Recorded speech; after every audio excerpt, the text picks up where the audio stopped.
वंदे कृष्णम जगद्गुरुम। आज का वक्तव्य बहुत से लोगों को अच्छा नहीं लगेगा क्योंकि इसमें सत्य बोला जाएगा। तुम्हारी भक्ति तुम्हें बचा नहीं सकती।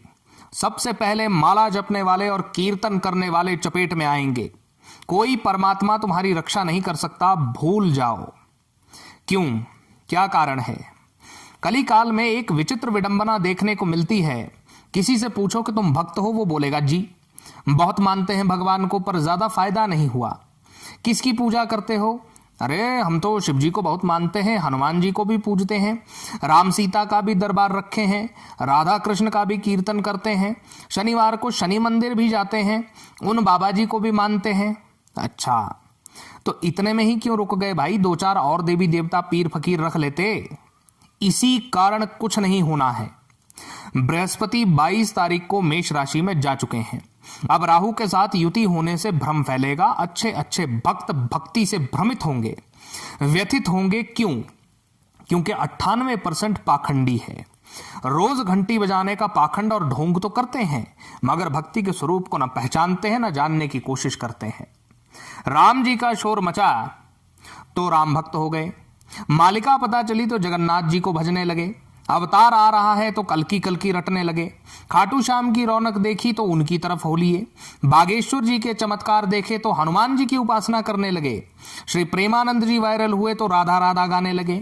आज कल ये वो, हर 10 दिन में 15 दिन में तुम गुरु बदलते हो, हर महीने में इष्ट बदलते हो। उद्धार कैसे संभव है?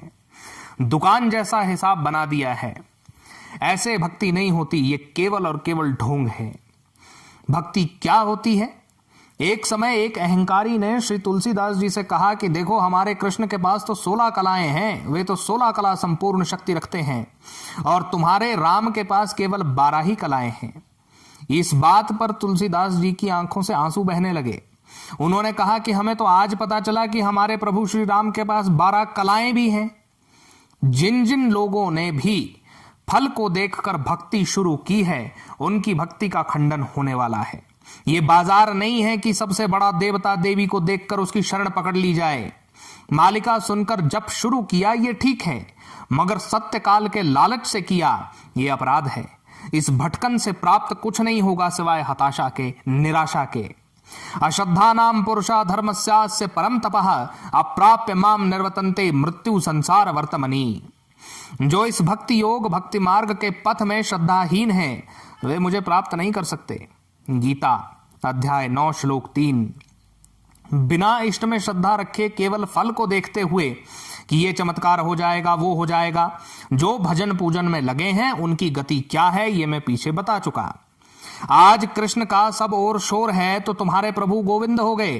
अब यदि मैं बताऊं कि भगवती आदिशक्ति का अवतार उन्हीं श्री कृष्ण की बहन नंदा देवी की शक्ति कितनी महान है, तो नंद गोप गृहे जाता यशोदा गर्भ संभवा, नंदा भगवती नाम या भविष्यति नंदजा, स्तुता सा पूजिता भक्त्या वशी कुर्यात जगत्त्रयम्।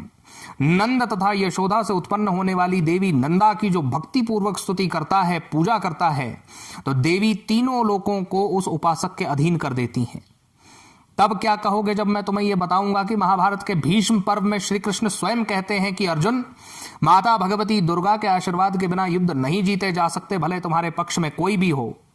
तो अर्जुन बीच रण में खड़े होकर के भगवती की स्तुति गाते हैं। अब भागेंगे माता की तरफ के माधव भी उनकी स्तुति करवा रहे हैं।